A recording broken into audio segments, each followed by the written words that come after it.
ہم دو بھائی ہیں، مثلا میں فیض آباد میں رہتا ہوں، ملازمت ہے، خطابت ہے، میرے بڑے بھائی ہیں فرض کیجئے، اب وہ ریٹائر ہو گئے ہیں، گاؤں میں رہتے ہیں، بٹوارہ ہو گیا، تو اب جو بٹوارہ ہوا تو جو زمین کے جو ہے وہ اناج ہے وہ تو برابر سے بٹ گیا صاحب، 10 کنٹل گیہوں تھا فرض کیجئے، 5 ان کو مل گیا، 5 مجھ کو مل گیا، لیکن بقیہ جو میرے اکاؤنٹ میں پیسے ہیں، جو میری تنخواہ ہے، جو میرے جیب میں امام حسین سلام اللہ علیہ کے لفافے ہیں مثلا، وہ تو ہم نے شیئر نہیں کیا نا، وہ ہمارا اپنا محفوظ ہے۔ وہ بھائی ہمارا بیچارہ جو گاؤں میں رہتا ہے، اس کو تو وہی 5 کنٹل گیہوں ملا، ماہ مبارک رمضان آ گیا، ہم نے جو ہے وہ اس چیز کو جمعے کے خطبے میں پڑھ دیا، مومن آدمی ہے، انہوں نے وہیں جو ہے متاثر ہو گئے، کہا بھائی کل ہمارے یہاں تشریف لے آئیے، مسجد میں آپ لوگوں کی افطار ہے۔ اس آدمی کے پاس کچھ ہے ہی نہیں، اس آدمی نے صاحب جو ہے وہ 10-20 کلو گیہوں بیچا، ایک ڈبہ کھجور کا لے آیا، مومنین کے سامنے ایک ایک کھجور رکھ دی گئی۔ مولانا وسیع حسن صاحب دیکھ رہے تھے اس کو، مسکرا رہے تھے، کیا بتائیے ان کو بھی افطار کا شوق ہوا ہے، یہاں اللہ کا شکر ہے۔ مثلا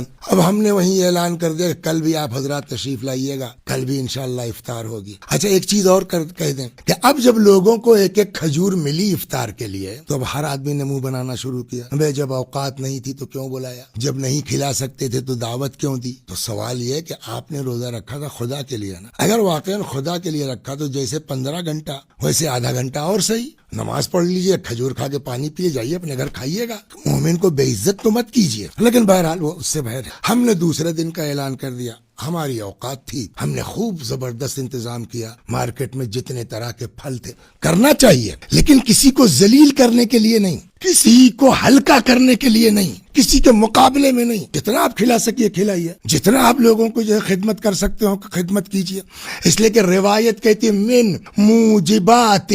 مغفرت الرب اطعام الطعام، اللہ کی مغفرت کے اسباب میں سے ایک سبب کسی کو کھانا کھلا دینا، عام کھانے کا ثواب یہ ہے۔ تو افطاری تو بات دور کی ہے، لیکن سوال یہ کہ جو آپ افطار کروا رہے ہیں اس میں آپ کی نیت کیا ہے، آپ کیوں کرا رہے ہیں؟ مولانا وسیع حسن صاحب نے افطار کا اعلان کر دیا، دوسرے دن صاحب لکھنؤ سے باورچی منگوایا صاحب، کلچا اور نہاری اور یہ اور وہ، معلوم ہے 20 آدمی افطار کرنے والے ہیں، 50,000 روپے ہم نے خرچ کر دیے۔ اب جو مسجد سے نکل رہا ہے ماشاءاللہ آج مزہ آ گیا، مل گیا ہم کو جو ہم چاہتے تھے